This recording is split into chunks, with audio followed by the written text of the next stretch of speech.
I think we'll give it another 2 minutes so that we can get up to the highest number of participants we can, and then we'll begin. Thank you.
Right.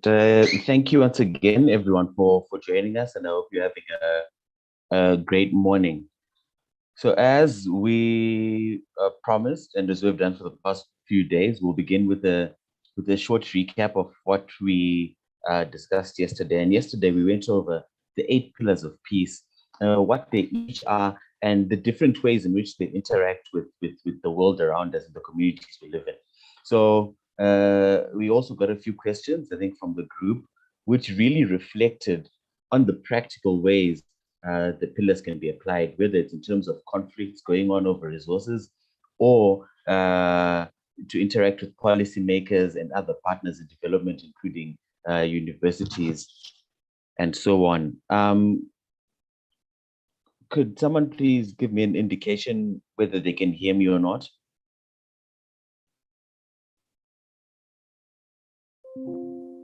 We can, Milton, we can hear you. Thank you. Okay, thank you.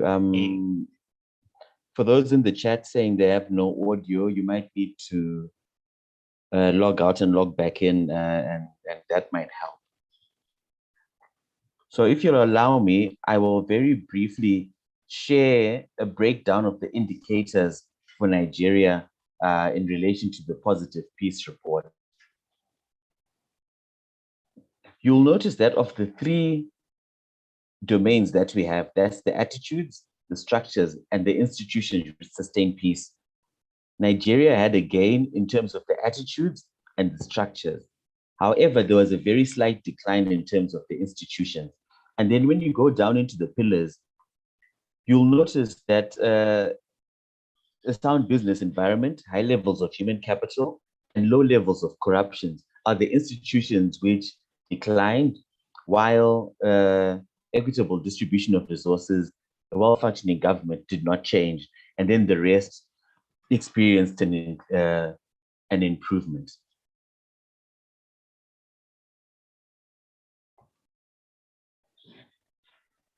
Now, in terms of the final session that was pre-recorded, I hope that you all had an opportunity to take a look at that. And now what we want to do is to just go through the very short presentation which was available there.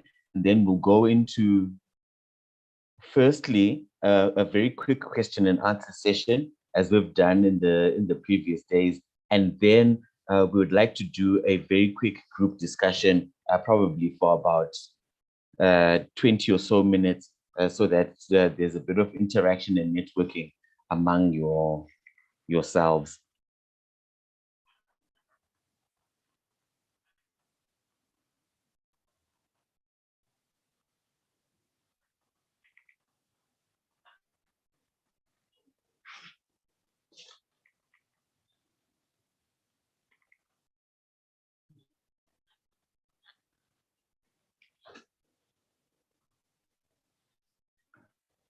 As most of you are related in one way or another to the Rotary Institute or Rotary clubs or Rotarians,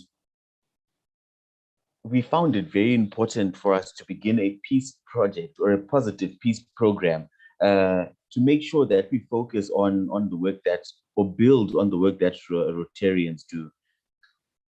The impact that Rotary has had, for example, in the field of polio is remarkable, and it continues to roll on into areas such as water, health, and sanitation.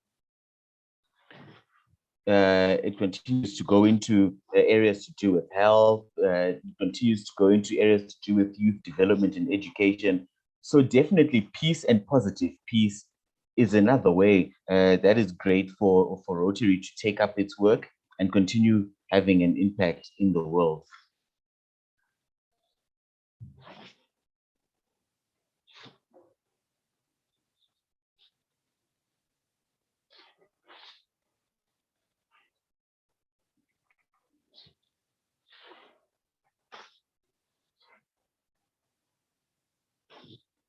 Okay, I think the presentation is refusing to cooperate at the moment.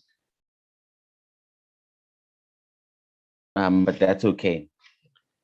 We can go on without it. So it's essential that then, in terms of your work with Rotary, you understand the structures that are at your disposal, that you understand as well the partners that you have at your disposal in order for us to build on this work and make sure that we move forward. So I think yesterday, one of the things that we promised to do was to discuss two key questions that had been asked and hadn't been responded to. The first was, what do you do, for example, in an instance to do with the herder-farmer conflicts? What should be the practical steps you take, whether in terms of mediating or whether bringing any other intervention or investment to ensure that the conflict itself dies down and development moves forward?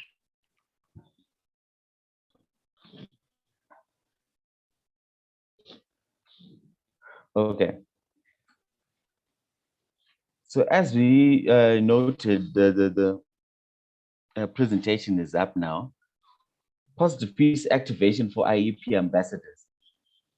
We would like to see at the end of this program strategic and emerging leader communities. And here we mainly mean young women and youth.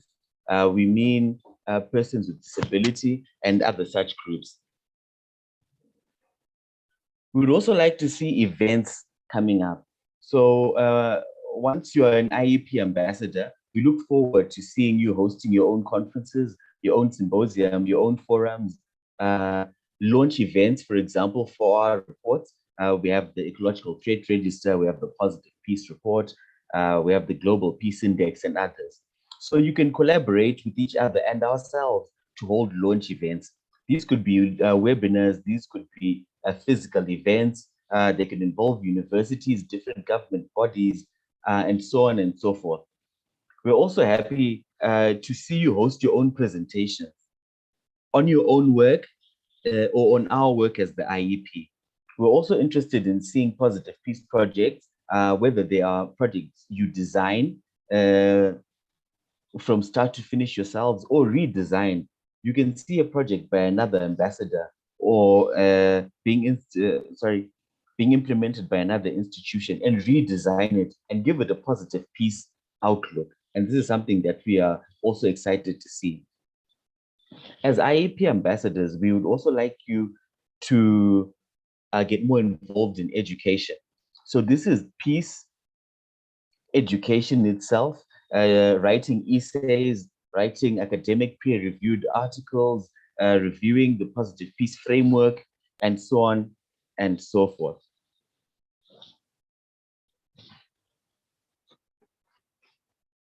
We're also happy to see you get involved in online academies and promote online academies to other institutions. So in terms of the question that was asked earlier, where you're asking, what is it that we want to see as the outcome of this workshop? Those, for example, are the things that we would like you to see. These are the things that we would like you to start thinking about, even as you interact with the 8 pillars of peace, even as you start considering your future and your project now as we're going into that. On your screen now, you should be seeing the Rotary Peace Building mission statement, which is that Rotary holds the unique status, peace holds a unique status in Rotary, where it's approached not as an abstract concept, but as a living, dynamic expression of human development. So this is vital, that peace is not just something that is out there and we talk about in books, but something that is practical and we want to implement and see happen in practical and real ways in our communities.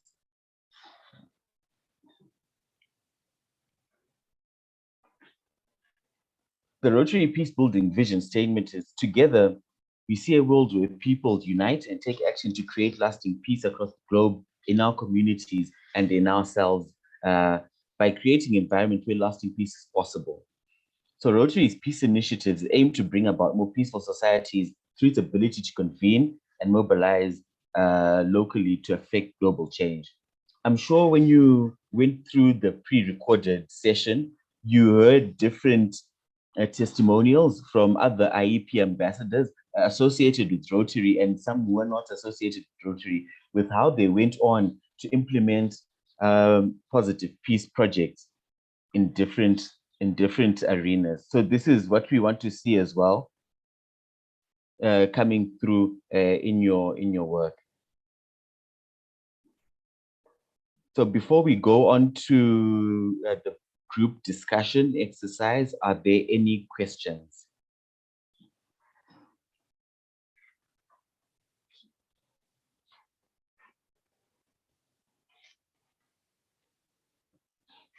Yes, Dr. Abdul Hamidu, please go ahead. Oh, thank you very much. Thank you very much. Can you hear me? Yes, sir, I can hear you. Mr. Melton? Hello, Mr. Melton, can you hear me? Yes, sir, we can. Yes, sir, I can hear you. Thank you very much. Thank you. This aspect that you talked about is what I'm trying to ask about. That is the role that we are expected to play. Especially, I am an academic staff with Ahmed Bello University Zaria. We have students, clubs, and association For example, the JCI International, Junior Chambers International, is an international student organization. Last year, we organized Peace is Possible on campus.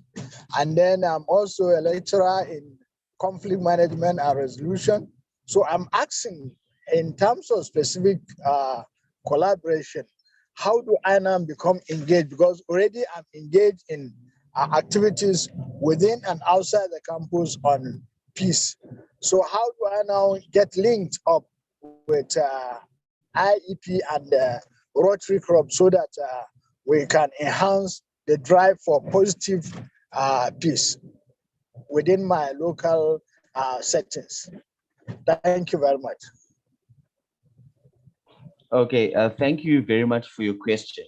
In terms of how you can get in touch with us as the IEP, our contact details for the Africa office, as well as the head office in Sydney, Australia, will be shared in the emails we'll be sending to you. I'll also put my own email address in the chat box, so you can reach out to me and we can begin collaborating or seeing ways in which we can support your work. Organizations like JCI are brilliant at marshalling young people and bringing them together, you know, to discuss various things and get young people really involved in giving back to their communities. So that's definitely something we are happy to see and happy to support. I think I mentioned it yesterday that positive peace is not something that's coming in to wipe away all the work that's been done before. It's something that's coming in to bring an added measure of value, to bring added impact, to bring added effectiveness. So when we hear about such collaborations, either with universities or with clubs like JCI, it's exciting for us, and definitely we can help get in touch. And I think there are Rotarians who are here on the call at various levels, and they can also share their contact details and how you can reach out and we can begin a collaboration. Timothy, may you please go ahead and mute yourself and ask your question.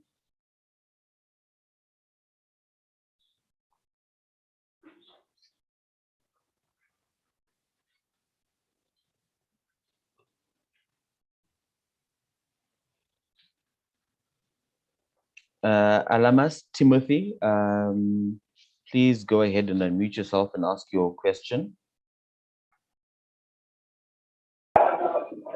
Okay, sir. On Monday, you promised to address the issue of the project that will be embarking on usually after the training, sir. So I don't know if you are addressing it before the discussion.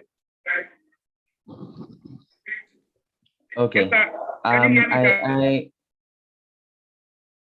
I couldn't hear you very clearly, but I think you're asking about the question on the projects or the presentations which you're supposed to do. We'll cover that at the end of today's session. I think we'll give that a whole 10-15 minutes to talk about that at the end of today's session.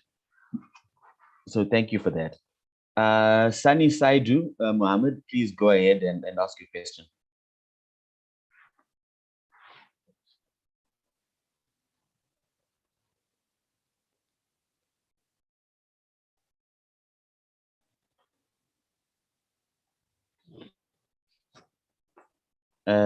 Sani Saidu Mohammed, please go ahead.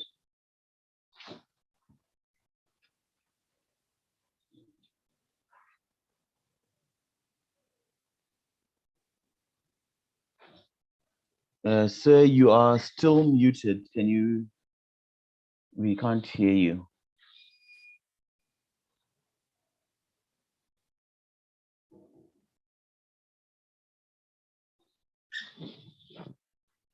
Okay. I think we might need to go on to the next question. Gad Lugard Gambo, please go ahead and ask your question. All right. Good morning, sir. Thank you for the lecture so far. I wanted to ask the question yesterday concerning vulnerability. Now, I realized that most of the time, conflicts happen as a result of people being vulnerable, either as a result of social deprivation, or as a result of many things, environmental degradation and the walnuts. A lot of things could lead people to engaging in conflict. So, what are the specific steps will the organization, or are we expected to do in tackling vulnerability? Because when you were talking about 8 pillars of Okay, Gad, thank you very much for your question. And I'll answer it this way. positive peace The issue, yesterday, the and concept someone of was commenting. I think what's his name?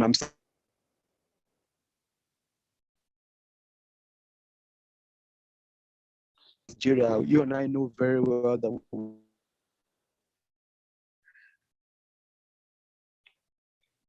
Oh, sorry. I think someone was trying to speak, but the part of the question that I got had to do with vulnerability. And the concept of vulnerability has to do, for example, with issues of capacity. The capacity of people to respond to a threat or respond to an event, whether it's a natural disaster, whether it's poverty, whether it's an environmental disaster, whether it's an instance of illness. It also has to do with issues to do with resilience, whether or not you are able to bounce back or adapt to or change in response to this threat. It also has to do with issues to do with exposure. So you're only vulnerable when you're exposed to a particular threat. For example, if there's a cyclone out in the middle of the sea, you might not be vulnerable in relation to it because you're not exposed to it and it's far away. But when it's closer, then you have that aspect of vulnerability. And the way we would like to see the positive peace framework used is by analyzing all 8 pillars to see what can be threatened, what can be strengthened, and what can be improved. This is why we're saying the 8 pillars of peace are either a lens or a mirror through which everyone sees what can be changed, what are the losses, what should be changed, and so on and so forth. And that is how we would like to see the 8 pillars of peace used in relation to issues to do with vulnerability. And I think sometimes you might not be able to find a project that deals with all 8 pillars at once, but you can pick 2 or 3 that fit perfectly in relation to the project that you want to begin, or the intervention that you want to change, or the policy that you want to implement. So I noticed that there was a colleague who was trying to ask a question, but wasn't able to unmute themselves. So Sunny, can you please go ahead and unmute yourself? Okay. Thank you very much for this wonderful opportunity given to me.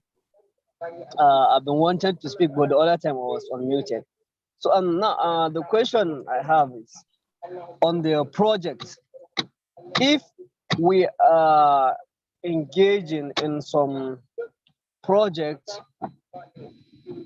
is it sponsored by IET or self-sponsored by the person carrying out the project?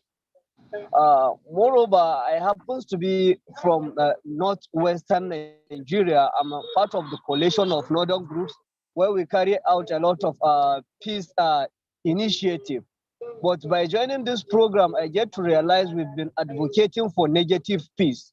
So now, in order for us to have the opportunity to engage in advocating for positive peace, we need to engage a lot of rural communities where there is farmer herders clash, kidnappings, and banditry. So is there any means through which the IET can partner with us, to ensure the penetration of these villages where there are uprising and insecurity challenging by sponsoring some of the projects?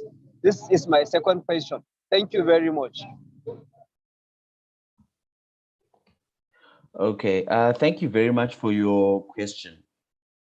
In terms of the project and presentations which you will be expected to complete over the next 2 months, these will need to be self-sponsored or sponsored through other means. The IEP will not be providing any financial support or financial input towards these projects. So in that regard, you can adjust your scale or your level of impact accordingly, because we don't want anyone to be disenfranchised or disadvantaged because they can't afford a big project. So it doesn't have to be a big project, but one that accommodates your capacity to carry out something. For example, if it's a positive peace presentation, you could do it to a church group. You know, you could just talk to people in your own community or your own church, and you do it whether it's online, whether it's physical, and so on and so forth. So it doesn't have to be a very expensive intervention, but it has to be something that is real, something that involves the pillars of peace as well. So that's a very good question. I think in terms of supporting or partnering in terms of some of the activities or interventions in the Northwest province, we're available. As I said, I'm putting my email address and the email address of our office in the chat box, and you can definitely reach out to us, and we could move forward with the partnership if that's.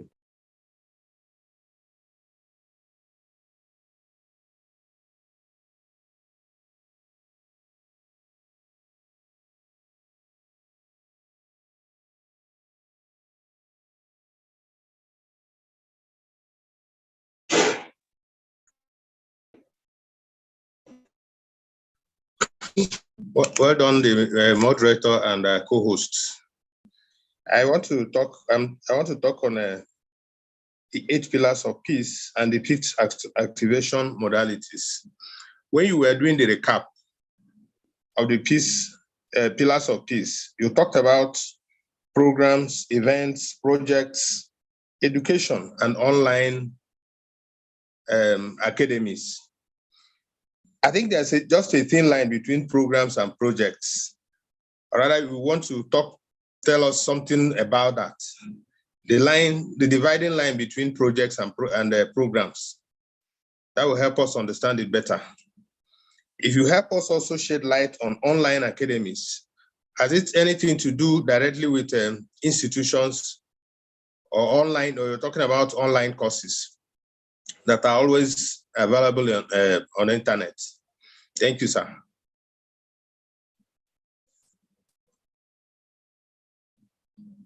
Thank you, DCC, for your question.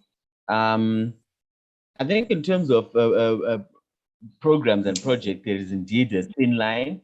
Some people like to differentiate them by saying a project is something that is maybe smaller in scale or with a shorter time frame or timeline, and then a program is something that's more longer and far-reaching. But the difference is not strictly important to us. It's something that we are simply putting out there and saying, whether you want to conceptualize your positive peace efforts as a project or as a program, either way, it works for us, and we really want to see it happening, whether as individuals or in some of the organizations you work with. I'm seeing a question which says, when are we submitting the project and what's the date of commencement? I think the project, you can start working on it immediately. You will have up to 2 months to do it. So from planning to implementation and then reporting and getting back to us, you'll have up to 2 months to complete it. For all those who attended the online sessions, as well as watched and completed the offline pre-recorded sessions, we'll be sharing the next steps with you via email. So I don't think we should panic. We will be fine, and then we'll obviously discuss each question as it comes along, and then so forth. There's someone who has a device called TechnoSpark. Can you please unmute yourself? And hopefully. Good morning. Can you hear me? Yes, good morning. Yes, I can. Good morning, sir. Thank you for the lecture. It's been impactful. I'm sincerely grateful. I've learned a lot and it's been a wonderful one. I'm Esther Oyeyemi, the founder of Bring Out the Strength in Her. Actually, it's a platform where we encourage young girls and women, young girls most especially, to bring out the best in them and encourage them to be the best they want to be. We must admit that mostly women and most especially young girls are more vulnerable to harm than any other gender as such, especially when it has to do with rape. So as such, we encourage them to speak up when they are being violated, when their rights are being violated, or when they are being sexually abused, because the ability to speak up is one of the things that will bring an end to such inhuman acts. I've wanted to speak since yesterday, but though I was unable to. Also, I have a question. Like, how do we preach peace? Let me give you an example. Like, I live in a community where a whole lot of person who does not believe in decency exists where they also live. And there's this, like, when you want to do one-on-one this thing, peace training, how do you build such? Like, in my community, there's this woman like that. She does not agree with what every other person does. And when everyone is trying to, look for a way to bring about peace in the community, she usually does something else. And it's been difficult trying to make her see the right things to do. And she also works hand in hand with the police officers.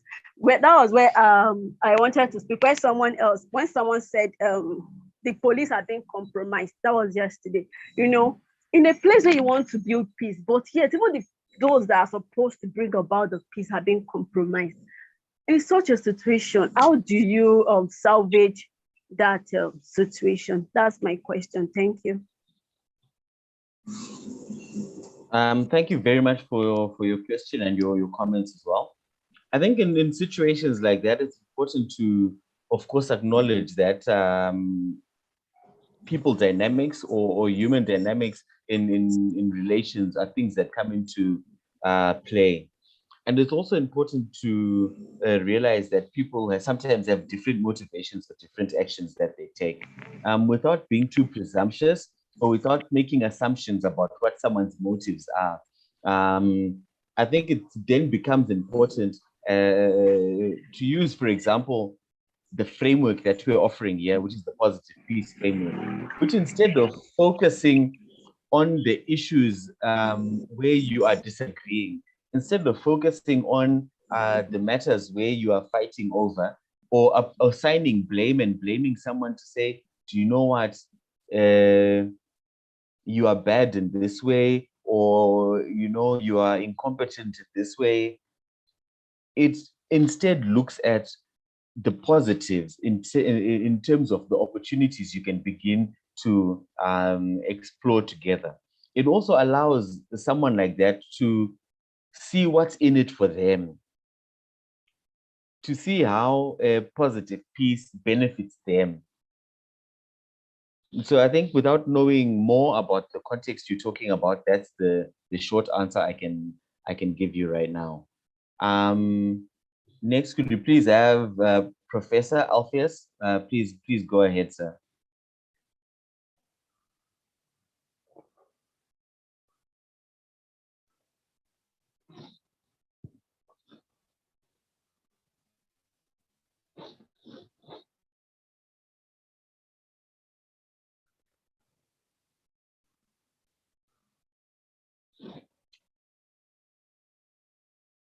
Sir, you're still muted. Could you please unmute yourself?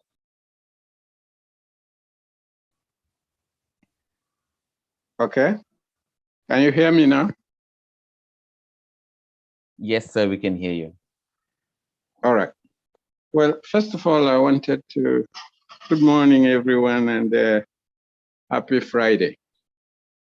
I've seen comments that are really touching, and these are very good because it makes the content of the lectures indigenized to Nigerian situation. We've had series of governments that trained all of us to exhibit some sense of militarization instead of the positive peace approach. For example, couples don't talk to each other until when they are already fighting. And that means the situation had been escalated to a point of fighting. If in a situation like that, prior to it escalating, you take your wife out, and then while having a lunch, you discuss the issues that bother you. I'm sure that that is more positive than a situation where you start to ignore the tension until when it gets to a fighting stage. Secondly,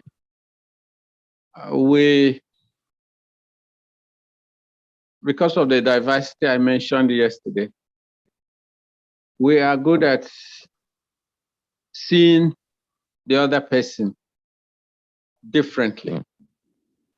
And as I put forward on the chart, that peace is a unification of diversity. What do I mean by unification of diversity? It's a unification of diversity because if you don't look at, let me just use a humorous approach. I'm a short man. If you don't look at my height, but look at the things that I can do positively, and not that I can't pluck a mango that is as tall as you can pluck, then you will send some love and some hope to me.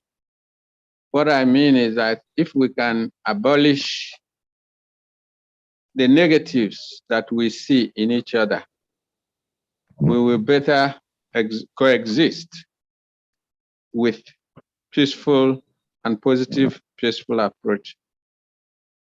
My other question, the question then is, Nigerian indices got some appreciable positive framework, but in human capital development, it got a very poor score. Going into, I'm a member of the Chartered Institute of Human Capital Development of Nigeria, and I'll be speaking on paradigm shift as strategies for for productivity and development. Could that be taken as a project?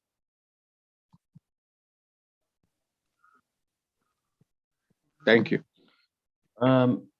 Yes, thank you very much for your question and your interventions. Definitely very much appreciated. I think you mentioned something that just made me reflect on how important it is to use not just the positive peace framework, but other frameworks for development as preventative and early warning approaches. As we said, violence just doesn't happen by accident. peace also just doesn't happen by accident. So before there are outbreaks in violence, you will see certain things starting to change, whether it's in language, whether it's in behaviors, whether it's in certain indicators, which is why we advocate so confidently about positive peace and its capacity, as a tool to notice these changes that happen before violence occurs. So thank you very much for that. I think you also noted the matter to do with human capital and whether or not it's something that can be taken up as a project or a program, and it indeed is. I think if you can see my screen, you'll notice the indicators which experienced a decline. It isn't a very big decline, but it's significant. You'll see, for example, in gender inequality, the change is 0.02%, 0.002 points, and that's very, very significant. You also see that the other indicators that declined were researchers in research and development, and this fell. Nigeria's score is very, very good and very high in that regard, but then now it has fallen a little bit, and it's something that needs to be improved upon again. So thank you very much, sir, for your question and your intervention. I think I'll take one more question from Ibrahim Idris. Uma, please unmute yourself, sir, and go ahead.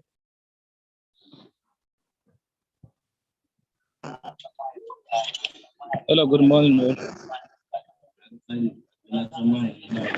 Hello, good morning. Can you hear me? Yes, sir. Good morning. I'm Ibrahim Idris Umar from Yobe State of Nigeria, from northeastern Nigeria. It is almost a decade now of a crisis of Boko Haram's and a protracted conflict in our region. And now this conflict is so rare in its effect, but it's left with the destruction of behavior, child abuse, drugs abuse, and many other social vices. How can this knowledge that we have been impacted in this training can be taken to a various community in order to transmit it to our people, to be acquainted with it in order to prevent future occurrence of such conflicts and a crisis in the area? This is my question. Hello. All right. Thank you. Thank you very much for your question. And I think it's part of the reason why we are hosting this training. Number one, so you begin to start asking such questions, and number two, so that we begin developing answers to these questions together. And I think that brings me to the next part of our session. Unfortunately, we don't have a very long time to do it, but I think it's very important for us to have an attempt at applying the positive peace framework in practical ways and think of ways it could work. So our group session, we're going to divide everyone into groups of 10. And in these groups, I would like us to answer 2 questions. The first question has to do with identifying a challenge or a problem in your community. So it could be anything from the farmer-herder conflict, it could be unemployment, it could be access to education, it could be sexual and reproductive health, it could be any challenge or any project that is or any problem that you identify in your community. It could be to do with gender equality, it could be female genital mutilation, anything. You just identify as a group a challenge or a problem in your community. And then the second thing is list a possible solution based on the 8 pillars of peace. So that is the second question. So the first question has to do with identifying a challenge. And then the second has to do with a solution that is based on the 8 pillars of peace. Is everyone clear on this? So you'll have about 10, 15 minutes to discuss this in your groups of 10.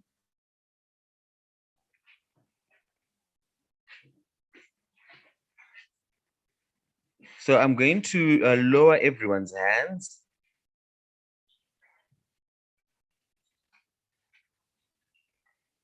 And then I'm going to lower everyone's hands and then divide everyone into groups.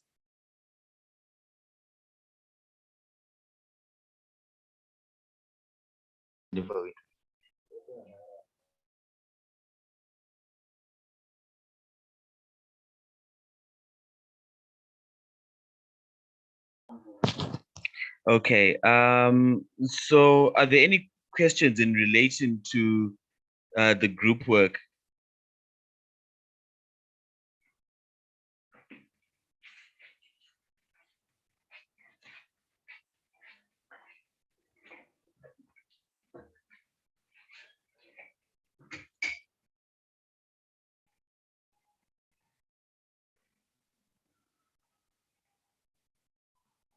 Okay, so the rooms are now open.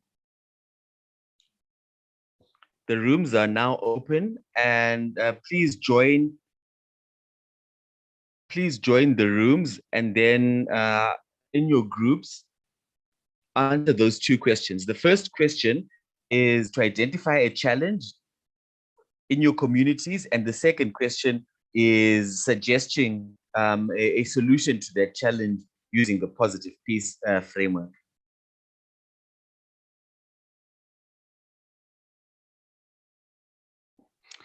So you will have, I think, about 10 minutes to do that, and then we will break out, we'll come back into the main room.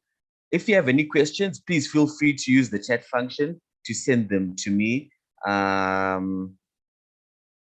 or other members of the team.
For those who still haven't joined a group, you will need to click where it says join breakout room.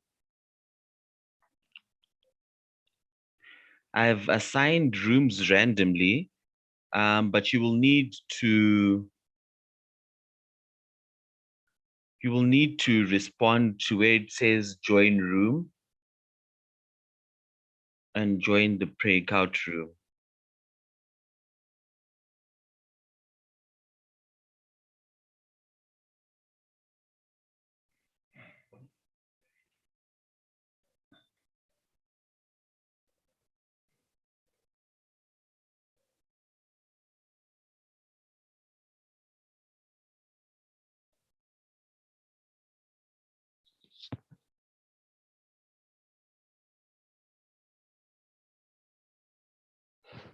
To those who still haven't joined breakout rooms, please on your device, click where it says join breakout room. I see there are a few people who still haven't joined. If you're having a challenge, please let me know in the chat box.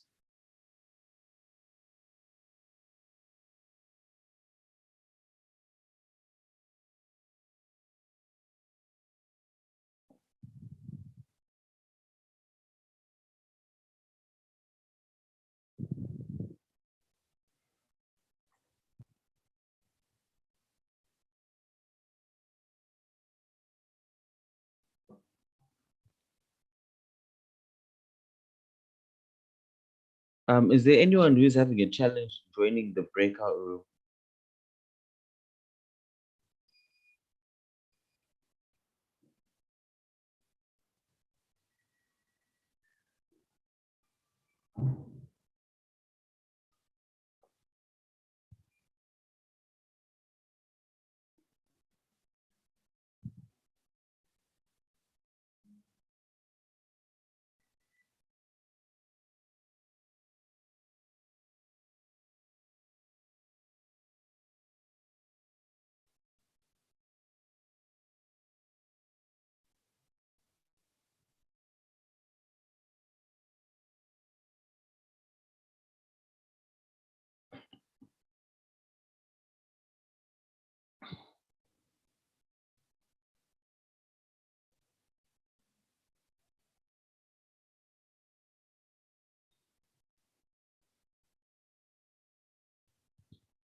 Paul, I've asked you to unmute yourself.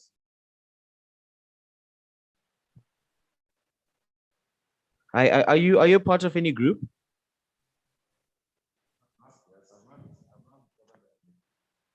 Oh, sorry.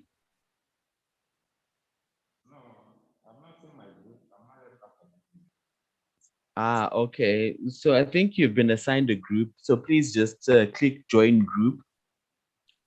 And then you can join a conversation. We won't have much time. I think we are about left to 5 or 6 minutes for this exercise.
So thank you, everyone. I know there were some challenges here and there with joining the groups.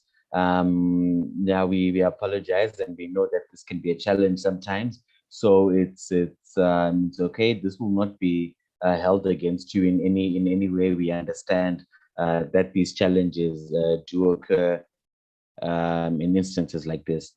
So I think we are just waiting for everyone to join. I think in the next 10 or so seconds, everyone will be back in the group, and then we'll hear feedback from one or two groups, and then move on to talk about the 2 or 3 final things on today's agenda. Okay, so I think everyone should be back now from the breakout rooms. As I was saying, we understand completely that network challenges happen here and there, and some people weren't able to join groups either for practical reasons or because the platform wasn't working as well as it should. So we understand this, but we hope that you managed in some instances to just get together and talk about either a challenge or a possible positive peace solution. I see a few comments still coming in about not being able to join groups. Yeah, we understand this, and we apologize. I think this is part of the challenge of online platforms, and we definitely appreciate it. So we're going to ask to hear feedback from a few groups. Because of time, we won't be able to hear everyone, but I'm seeing from the comments Sheila Joseph saying she loves group 6. So group 6, can someone from group 6 please unmute themselves and give feedback?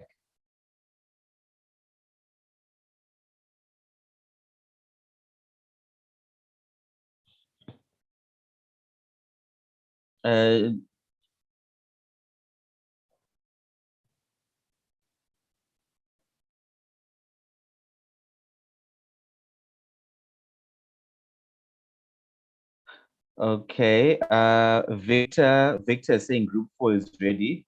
So group 4, Victor, could you please unmute yourself?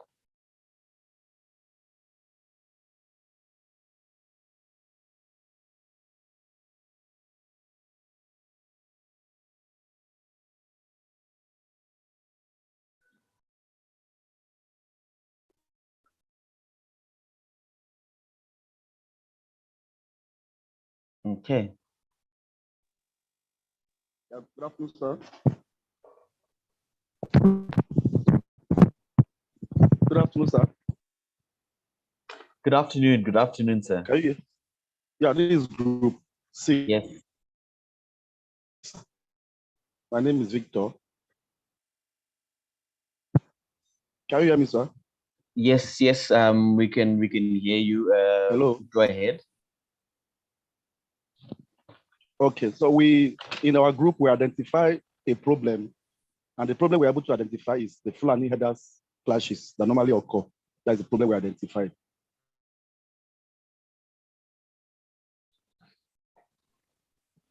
And we discovered that the major problem we have in Nigeria, or almost all parts of Nigeria, yeah, most of the major problem we have in Nigeria is the Fulani herders crisis, whereby there's always a conflict between the farmers and the elders, the clashes with their cows. So that was the problem we identified, and we're able to provide solutions. I think from here we have like 6 solutions that we provided, and one of the solutions is promoting climate smart agriculture. That is one of the solutions. So promoting climate smart agriculture. Can you hear me, sir? Yes, yes, yes, sir. Please go ahead. Yes, I say promoting climate smart agriculture. I would say promoting suitable nutrient cycle where herders supply animals manure to farmers in exchange of crop residual can help in soil nutrient restoration. We also said that one of the key drivers of this conflict is climate change and soil degradation. So that was why one of these things we explained that they should promote climate smart agriculture. Then secondly, we also said there should be feed preservation and storage, whereby trainings will be organized for herdsmen on local feed preservation techniques, such as silage and hay, which would make significant contribution towards seasonal dependence on feed supply. Because most times you discover that when they go out for a search of this food to feed their cattle, it's probably dry season, that almost all the crops or almost all the green leaves we have in the forest had gotten dry. So there will be no food for the cattle to graze upon. So we now spoke about feed preservation and storage. So there should be that feed preservation. Once we have it during dry season, there will be no need for the farmers the herders to go around in search of food. They can be able to feed from those preserved feed that they have. They will also talk about establishment of satellite milk collection centers. That is another solution, the establishment of satellite milk collection centers. We said the Fulani women walk thousands of kilometers, hawking their fura, they no. That is what they mostly do. Now, for the milk production, many of them have been victims of rape and sexual assault by doing that. So, but once satellite milk collection centers are established, it will not help those women instead of going around hawking their fura, they no, and thereby having challenge of rape and other social vices. These centers can be used and where people can come there and buy. That is also one of the solutions we professor. Thank you very much. Thank you very much for that. Let me just share my applause. Well done to the group. This was definitely very good work in a very short space of time. And I think one of the things I really enjoyed is the way you propose solutions that foster cooperation in practical ways, in real ways, where there is benefit to both ends, where people see ways in which they can cooperate, then build peace, and at the same time contribute to development, and at the same time reduce the negative impact of things such as sexual violence against women. So well done to the group. Can we please have, I believe this is group 10. Miss Pearl, please go ahead and unmute yourself. Good afternoon, Mr. Milton. Okay. Group 10, we identified a challenge. Unemployment was our challenge. The scenario leading to this challenge is based on circumstances that happen in the Soka area where I reside. In the Soka area, youths are largely unemployed, and this leads them to mask themselves as masquerades, stand on the road, extorting money from people, stopping people from going about their businesses. So what did we identify as solutions to this challenge? We talked about sound business environment, that if there is a sound business environment, that our youths are really hardworking, they have high business acumen, they will be able to do their things, go about their businesses. And if there is enabling environment for business also, maybe the government setting up places for skill acquisition, youth can take up meaningful and gainful employment. Then we also talked about high level of human capital as a solution. Now, what we saw was that mainly that the government does not, most of the things we do, we provide it for ourselves here in Nigeria. Here in Nsukka, most of the businesses that are thriving here are mainly private establishments. Now, do we count all these petty tradings as in terms of human capital? Do we talk about it? We talked about it also. We now said something about accepting the rights of others, the human rights of others, those masquerades. If there will be a change of attitude by imbibing the culture of peace, or by we going out there via peace education to tell them that what they are doing is infringing on the right of movements of others, they may have a change of attitude and stop that. Then we also talked about high level of corruption. Then how do we make this high level of corruption to get lowered, which is one of the 8 pillars of peace. Attitude, peace education will go about, is one of the ways we will do that. Thank you very much. Let me stop here. We had other things, but let me stop there. Thank you. Once again, my applause to the team for working so well and so fast in such a short space of time. And what I really enjoyed about that feedback from the group is that you looked at each pillar and ways and discussed ways in which it affected issues to do with unemployment. It also looked at the cost of unemployment to say, if we have this problem of unemployment and we do nothing, it will keep having a damage on our communities. And this is important because sometimes people don't want to consider the fact that a challenge, if it's ignored, will keep getting worse or will cause other problems. So this is something, this is very good. I also enjoyed the skills development element to say that, you know, when there are points at which young people can get skills and education, they could either get employment or they could begin to work for themselves. If someone can, for example, keep livestock or build or do coding or some other skill, then they can start working and getting income for themselves and their families, and it progresses from there and creates these positive cycles. So thank you for that. Next, could we please have Group 8? I think Ernest, you should be in Group 8. Please unmute yourself and go ahead. Good afternoon, all. Can you hear me? Yes, sir, we can. Good. Yes, Group 8, we looked at cybercrime and the ritual killing for money. There are several ills plaguing the society today, but if we decide to combine that, there is drug abuse, cultism, and the rest, peer pressure.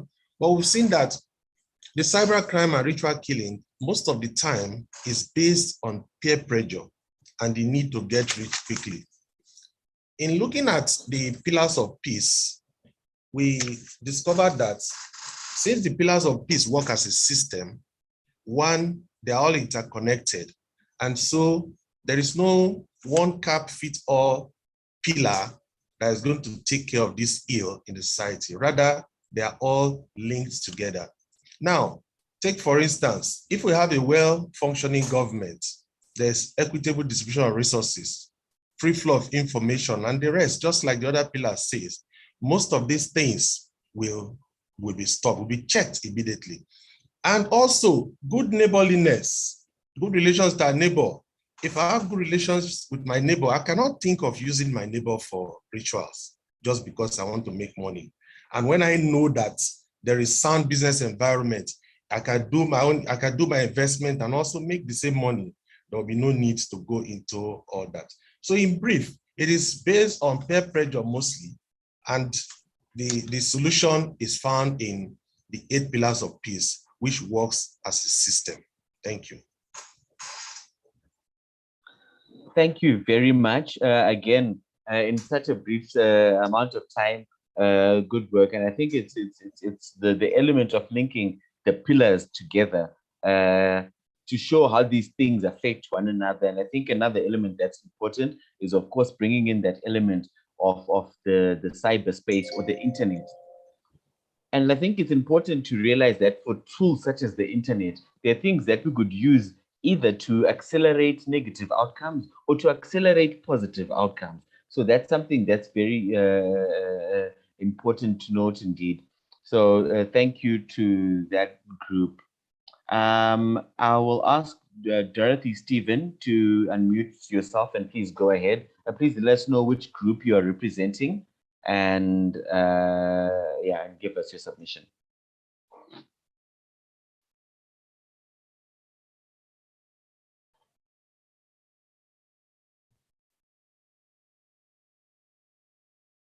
Dorothy, Stephen.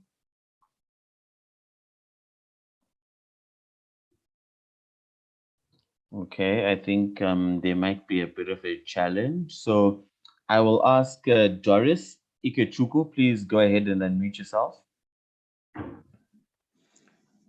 Good afternoon, everyone. I barely can remember my group again, but I've forgotten. I will say the way we rushed in, I didn't look at the group. So we highlighted, we tried to differentiate based on the communities we are coming out from. So we had Abuja and Platoon, so that we can, because it's not the same thing that pertains to different places. So we mentioned this for those in Abuja, consider gender-based violence, climate issues, especially deforestation that is on increase. Then there's high rate of unemployment, kidnapping, and wrong usage of drugs by teenagers that is so common now. And there's high rate of dropout of school. Then so the person in Kaduna mentioned ethnic problem. There is religious practices that is causing a lot of conflict. And the person in Jos mentioned banditry and kidnapping. So we looked at how we can solve, but due to there's no time, but we mentioned that for this to be solved, there is need for a high rate of advocacy, because in trying to solve any problem, people's mind have to get changed first. If their minds are not changed, you might be just pouring water on the stone and no result is achieved. So there is need for high rate of advocacy at the grassroots area, especially on those issues, gender issues, the climate issues, reaching out to youth to orient their mindset on the dangers of drug abuse. Because young persons tend to understand when you try to tell them the hard side, maybe in schools or in the community where they have town hall meetings or where they have youth meeting, you can orient their mindset first. This will go a long way to solve the problem. Then we looked at deforestation, that even as tree, because you can't do without, it's true that I'm not saying that deforestation is bad, but we looked at the fact that the furnitures and all that, they still need to cut down trees, but we have to encourage more of tree planting. As you cut down tree, you plant. So this will go a long way trying to bring out the major stakeholders and maybe tell them to like a support for a symposium where people can be trained on the need to minimize deforestation and also the need to plant trees, and starting with them, like planting trees bit by bit, especially trees that are economical. So it will go a long way to help. Then also continuous in collaborations and support to see that this problem are reduced to minimal. Thank you so much.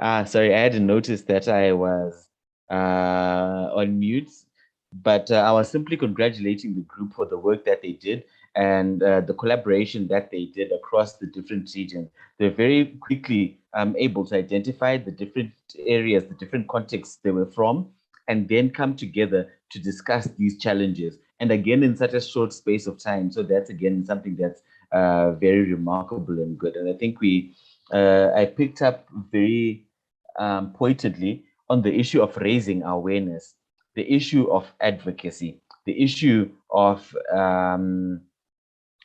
making sure that people know about a certain challenge and what they can do to contribute. So lastly, I will ask Abolade Epere, please go ahead and mute yourself. Thank you very much, Milton, for giving me the opportunity. I'm actually presenting for Group 5. Group 5, we have 10 participants, and we try to identify the challenges in our different communities, and they include drug addiction, global warming, which causes infertility in the community where the person comes from, the participant came from. There's kidnapping and banditry, then high rates of divorce resulting to single motherhood, and then violence from the youth. And then we looked at also drug abuse from the youth in the community. These are some of the challenges we identified, but we saw that drug abuse was appearing twice in the challenges. So we decided to deal with that. And we decided to look for solutions to drug abuse within our community. So in finding solution, one of us mentioned a solution that is as regards to negative peace, because she said we can promote, we can try to stop drug abuse by employing the traditional rulers or DPOs, the police officers or religious leaders, in order to bring these people who have actually gone into addiction back to the society. But he said something that after this has been done in their community, it kind of reduced, but did not take absolute, did not eliminate it completely. And so one of the participants now suggested that we can go through the IEP 8 pillars of positive peace to actually find a lasting peace and solution to drug addiction. And so we propose from the 8 keys, we propose promoting good neighborhood. And we said that this can go a long way to bring the peace education to the family level, because we said that family is a unit of a society, small unit of a society, that if we can bring peace education to family level through religious leaders or community leaders, which is championed by peace ambassadors, that it can actually go down to the root of what is the root cause of this addiction, which we said could be as a result of these women that suffer violence and divorce in their family, could, in cause of frustration, can actually allow their family to be separated. And these individuals that come from the same family are also affected. And they took to drug as a way of, running away from the problem. So we said peace education through, at family levels, community level, through religious leaders can actually help to bring a lasting peace to this type of issue of addiction. And now we looked at also acceptance of people's rights, because the person who mentioned this addiction said that it starts with the high divorce among the parents. Okay, so, and we looked at having acceptance, people respecting rights of the others, like, and so looking at women particularly, and preaching gender equality among women. Women should have a skilled labor where they become financially viable to be able to support the family. They should also have good education, so that they will be able to get at least employment after they leave school, they leave a school environment. And we also found another peace pillar, from the 8 pillars, we found empowering the women's folk. Empowering the women's folk is coming from high level of human capacity. Empowering them through entrepreneurship skills, and making them understand that they can actually rise up to their challenges rather than waiting for only the men to be able to provide their needs.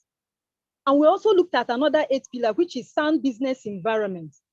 We look at a situation whereby individuals or from the public sector or even government can give grants for women who have actually been certified to have gone through entrepreneurship skill, giving them grants or loan to start up a little business and create an environment that will not allow extortion from these women, so that they will be able to succeed in the small business.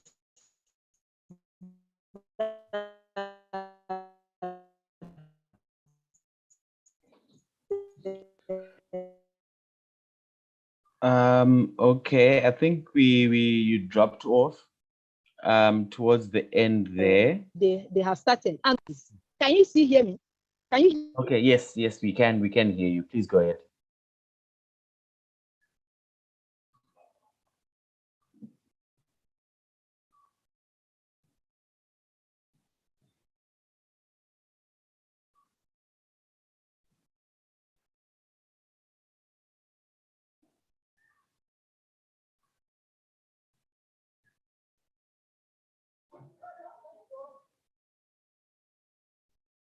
Okay, I think we have lost you there, but again, another very comprehensive response from a group dealing with a lot of challenges, showing, of course, the linkages between how a problem that faces, for example, women, has a negative impact on a community as a whole, and then suggesting, of course, practical solutions that deal with the different pillars, whether it's a well-functioning government, whether it's free flow of information, and so on, and going into these solutions.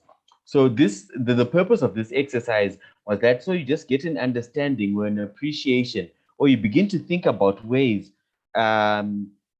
positive peace can be applied at different levels in society to different kinds of problems. And you'll see that, the problems range from kidnapping to killings to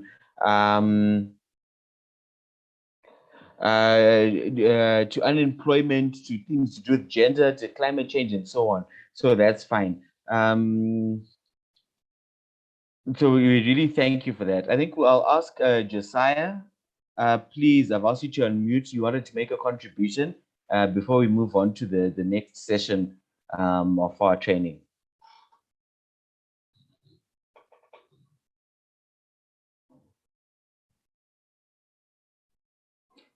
Josiah, please unmute yourself and make your contribution. I'll ask you to keep it to about 30 seconds.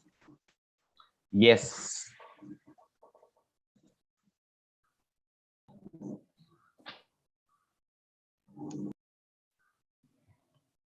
Yes, Josiah, please go ahead.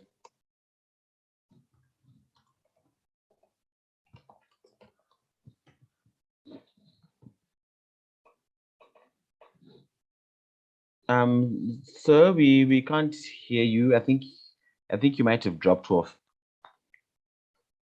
Okay, so Rotarian Kennedy, please give your contribution in 30 seconds or less. Kennedy Abimaro. Thank you very much. I can hear you. I can hear you. Thank you very much. Can you hear me? Yes, please go ahead. Okay, all right. In my group 3, we identified basically a whole lot, but we actually streamlined to farmer header, banditry, and kidnapping, which is more prevalent in the northeast and northwest region of the country. And one of the ways we said we can actually tackle this problem is, one, by sensitization on the need for peaceful coexistence among communities and individuals, which also falls onto the pillar of peace, where is free flow of information. How do we sensitize them? Through the media, through talks and lectures and all those things. We also identified that religious leaders should ensue for peace and tolerance, because if the religious leaders play a whole lot of role in peaceful coexistence in the community, so people listen to them and they get feedback from them easily. So the religious leaders should ensue for peace and tolerance. Also, we also said that the government should create a conducive environment where the efforts of youth are recognized, and this would also help the youth to grow in the community. And also, we also said training of youth on skill acquisitions. This would also bring the youth to a positive position and a position of potential where they can affect their community positively. Also, we identified bring governance closer to the people. But majorly in Nigeria, governance is always far from the people. So bringing governance closer to the people brings the resources down to the people. Thank you very much. Thank you very much for your presentation. And again, I think it really highlighted well what we wanted to be the objectives of this exercise, which was just so that people can appreciate how to match actions based on positive peace to the challenges they face in their community, and to think of the different ways that they can bring about lasting change, that can bring about change that is meaningful in the lives of people on the ground. So I think I will ask for one more attempt. Josiah, we missed you the last time. So could you please unmute yourself and go ahead and speak? Yeah, thank you very much. Can everyone hear me? Good afternoon.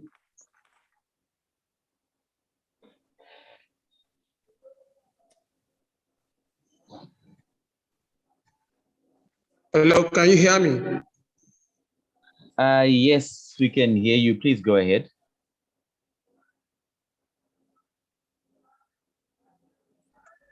All right, thank you. Yeah, yesterday when you talked about positive peace, I noticed that, and not just you, in every other program that I have been into, as I said, I'm Josiah, I'm a peace advocate, language advocate, and then gender advocate. I have noticed that intentionally, we have not been putting language as a pillar in facilitating anything we want to do. Language used to be looked at as a general phenomenon.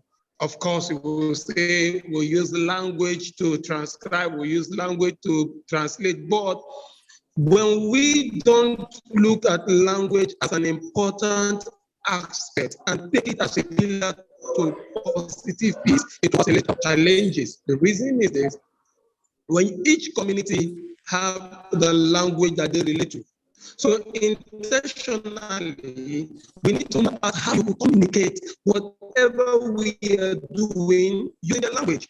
Okay, we have to put it in plan. We have to put it in fact, in the principle that look, as a matter of fact, you need to employ your programs to, suit the language of the people and suit the way that they carry it, and also appreciate their language. When we don't do that, whatever we do, we actually have challenges. So that's what I wanted to point out. We need to put it as one of the pillars. Thank you. Thank you very much, sir. Thank you very much, sir, for your contribution. And I think your point is of primary importance. I think we mentioned it earlier in some of the sessions. It was, of course, in passing, as you mentioned, that it's important that these things be translated into other language, whether it's the pillars of peace, whether it's other development initiatives, whether it's educational materials and so forth. And I think it's a very important thing, because it allows people to understand things in a way that's culturally meaningful, that's intellectually meaningful, and in a way that they can apply and communicate more effectively. So the point you raised is definitely not a small point from our view as the IEP as well. So thank you, sir, for that contribution. So as I was saying, the point of this session was that we wanted to help you get to a point where you can implement in a practical way, or begin thinking about how you can implement in a practical way the 8 pillars of political peace. And this you can do by, number one, identifying a project. So you can pick either a challenge that's plaguing the community or anything else, and you identify a project. You can then identify actors, formal and informal community leaders, government partners, NGO partners, religious leaders? Are they from different families? Are they from different groups and so on and so forth? And then you do a community analysis. What will likely be the impact of the project we want to implement? What is the community setting like? And then you can do this community analysis by looking, of course, at the different actors in place according to the 8 pillars of peace. You can then also, in this community analysis, focus on which pillars appear more relevant than the other pillars. And you can focus on which pillars might not be as relevant. So this is all part of your community analysis. And then you can go on to your project development, where you develop the specific steps of the project, and then you move on to project implementation, and then finally monitoring progress and impact, and so on. So I know I've rushed through this last part, but it's something that will be available on our website. And again, the implementation guide will be shared via email so that you can appreciate it. So I'll now go on to talk about the projects which you will be expected to do. I know there are a lot of questions, and we will be happy to receive them via email. And of course, we'll also communicate via email so that it's a bit more clearer on what you need to do. The first thing to note is that you will have 2 months, that's 2 months to complete this project or presentation. The second thing to note is that it's something that you should be within your capacity to deliver, whether it's financially or in terms of time. So what you'll be looking at in terms of a project or a presentation is either an online gathering or a physical gathering where you can talk about the 8 pillars of peace and their impact. As I mentioned, this could be to a school, it could be to a university, it can be to a government ministry, it could be to a private company, it could be, for example, to a mine or a farm, it could be to a group of workers, just anyone you identify as needing the positive peace, and people you can mobilize. It can even be to a church group, for example. So this, you can also go the project route where you decide to implement a project based on positive peace, based on the different pillars. I think I heard some examples coming through for some participants. I will send the guidelines, as I said, via email, and then you can send through your questions if you have any, and then we can deal with the challenges or any other issues which arise in relation to those projects. We have about 10 minutes left, so I will take, I think, 1 or 2 questions, and then I'll hand over to my colleague from Arigato UNICEF so that they can give you an introduction to what to expect next week. So Sulaiman Ganiu, please go ahead.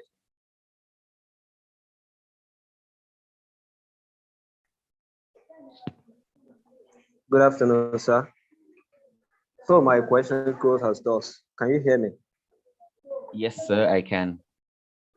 Yeah, although due to the network problem here, so I think can you help us get the handouts for this program, sir?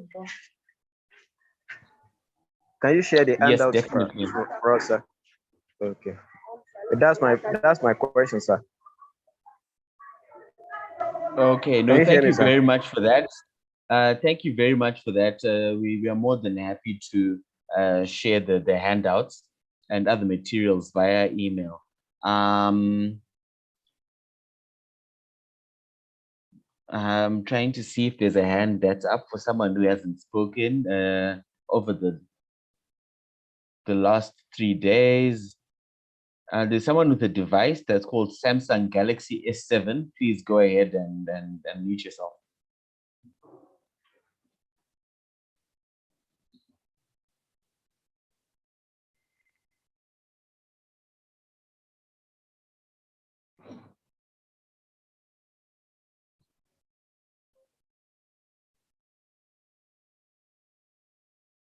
Okay, I think you might be having a challenge. So once again, allow me to thank you for your participation in the first week of your 2-week training. We look forward to hearing back on your projects, to hearing back on your presentations, and hearing on the different ideas of how we can apply positive peace in our communities. I hope through this very short and very intense course, you have begun to appreciate the 8 pillars of peace, how they work as a system in our communities, and how it can be a starting point to engage different stakeholders, to engage different partners, and bring about lasting change. I hope it also brought about an understanding that things that might not seem to have anything to do with peace are actually central to peace. So that next time when you want to go to approach a partner or talk about peace, and someone says, no, we don't want to talk about peace, we want to talk about food security, you can tell them food security is a peace issue. When someone says we don't want to talk about peace, we want to talk about youth unemployment, you tell them youth unemployment is a peace issue. So this is the interaction and the linkages that we would like to see. Again, we are open as the IEP. We are your office. So we look forward to hearing back from you, working with you, and sharing more with you. Thank you from the bottom of my heart. So Sushit, I don't know whether you'd like to take over the session.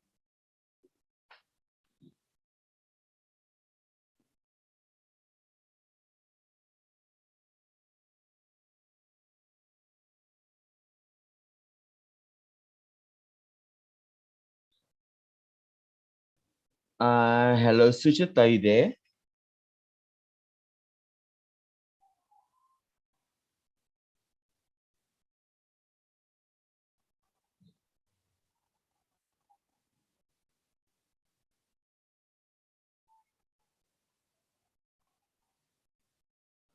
Okay, is there anyone else who's available on the call from UNICEF, IGBA, or Arigato who wants to go ahead and share highlights for next week?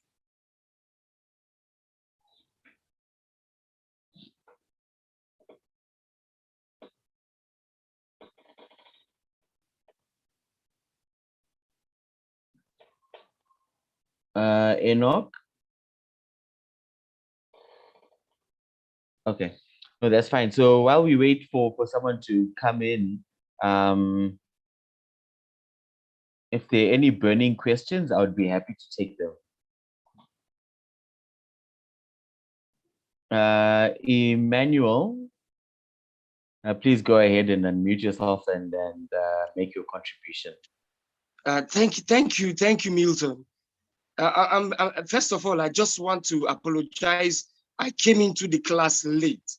And what actually happened is that just at the moment I was about to log in for the class, and then an issue came up on my community. I'm just coming from the police station now, where I had to go to lodge the matter. And then only to reach the police station, the police is also busy handling other issues. And then I had to beg them now to leave and then come back. So I'm going back to the police station. Immediately I log out of this class now.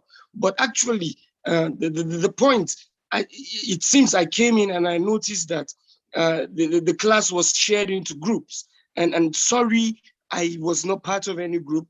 But then I just want to bring in something that is also a boiling issue for me, that is also an issue for us to, maybe I will collaborate with those who are from around, because I notice it's like there's a grouping for people around, or I don't know, but then I see something like that. So I will share this so that maybe if we'll be working together, and then with also you, Milton. And now something happened in my community, near, just close to my house, just some houses after my house. The government of Plateau State has what we now call the Peace Garden in Jos. Now, last week, people don't usually see the governor, but then when it comes to sometime in February every year for the past 3 years, the governor comes around. He just came in last week and to do something at what we call the Peace Garden. My concern now is whatever the government is doing, and is bringing it to that peace garden. And then they make a lot of noise about it. I'm sorry to say they make a lot of noise about it. What really is there is that the people in the community are not interested, because the government just comes with something they want to do, and then they just come a day before the day for the event. The event, actually, they just bring media people, bring in some religious leaders from where we don't even know, when even in the community, the religious leaders in the community are not involved in those things. The members of the community are not even involved. But they will now tell the media, and the media will be telling the world that yeah, the government came and they are doing this. So, you know, my concern is, how do we now get the government? Because it seems we will be waiting for another February next year for the government to come and do another occasion and bring media again and be telling the world, you know, we are doing peace garden. And then the people living in that community, and let me tell you something about the community that makes me concerned. That particular garden. Sorry, my brother, I'm going to have to cut you off. I apologize, and I wish we'd really had this intervention a bit earlier, so we could give it a bit more focus. But then I'm really grateful. I hope you are safe and well. I heard you mentioning the police, and the issue gets resolved. But I will say, I think one of the things that we advocate for as the IEP, and one of the reasons why we propose the positive peace framework, is that when you have instances like this, now you have parties that should be collaborating, but they are not collaborating. Yes. Government should be working with community. Community should be working with government. The media should be involved. Religious leaders should be involved. These partners should be working together to drive development. So when there's a disconnect, when there are issues where people are saying, do you know what? We aren't on the same page. The things that you are bringing are not the things we want. The things that we want are not being taken care of. This is why we recommend the positive peace framework. So then now when you're communicating with government, it doesn't seem like you're fighting with them. Also, when government is responding, you can begin to see what the government is saying, what the government is doing, and you can begin to notice some of the negative, some of the positive, and all the other consequences of things that can happen. You can also now begin to develop a more closer panel for engagement so that there's greater levels of synergy, because you don't want to be only meeting your government once a year. Your government is something you interact with every day. You interact with in the roads, you interact with in street lighting, in electricity, in the delivery of all these services in schools and so forth and so on. So I think this is a very real issue. And I think I'm bringing about or proposing to members of your community, as well as the government partners involved, a positive peace approach would work. So I think now I'll ask for Suchit to just take over the meeting. I think he's available now. So yes, yes, please go ahead, and you have the class. Thank you, Milton. Thank you for the wonderful sessions that you facilitated.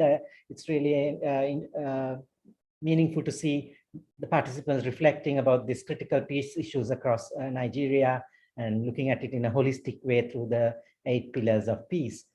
So I just wanted to flag about what's upcoming next week, the second phase of this workshop. So there will be 3 sessions next week on Monday, that's Wednesday and Thursday. So Monday, Wednesday, and Thursday, the same time from 11 to 1, the same time, 2-hour sessions. And this will be more live sessions. So as now, we will be connected on Zoom, and there'll be interactivity, like Milton had you go into group discussions today. There'll be some group discussions happening. At the same time, we will also do some activities. So we will use tools like Mentimeter and things like that so that there is engagement. Why are we trying to do that? Because I think one aspect of peace is this critical understanding of the issues and the analysis of it and what is the solution. But then there's a second component of peace building, that we need to convey this to other people. We need to create that consciousness in other people. And that's where I think the role of education comes in. What is the role of education in enhancing the understanding among children, young people, the community about the issues of peace? So then we need to communicate about the issues, but how do we do that? And that's what we call pedagogy, approach that is conducive, that's participatory, that's engaging, that builds on the knowledge of the community and the young people, sees them as active agents of change, not dumping knowledge from the top-down way, but building from their experiences. So how do we build in an education system like that? One aspect Milton already highlighted is the importance of peace education. And I think Rotary also has this mandate of promoting peace education. So next week's 3 sessions, we will focus on that more specifically. How can we look at the educational approaches we can take when you are planning to do some project with a school or a community and involving children or young people?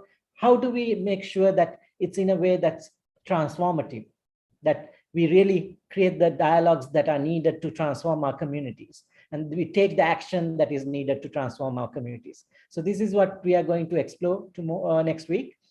My request from you is that please be ready to participate fully. If you are traveling and just planning to listen in, that might not be enough for next week, because we will have you engaged much more. So if when we open up questionnaires or polls, then we'll see some people who are not at the computer, then we will know, because the poll response will not come from them. So I hope that you can dedicate the time during this next week's sessions and then really be engaged. Look forward to connecting with you. And then can I also introduce with myself, next week's sessions will be led by Dr. Jerusalem from UNESCO IGBA. And then we will have also Richard, who's a colleague of mine, Richard Ape, who's from Nigeria. And the 3 of us will lead the sessions next week. If there is any question about next week, please do raise, or I will share my email and you can write to me. But otherwise, Milton, do you have anything to conclude for today? No, thank. But thank you. I think I look forward to the sessions as well. I'll be on the sessions throughout. And then I see that Richard had his hand raised, but I think he lowered it. So thank you, everyone. I know there's still so many questions, so our email platforms are open for those. And next week as well, we'll bring a deeper understanding to some of the issues that we're discussing. So I wish you all a good Friday and a great weekend. And thank you for your participation. Enjoy the weekend. Bye-bye.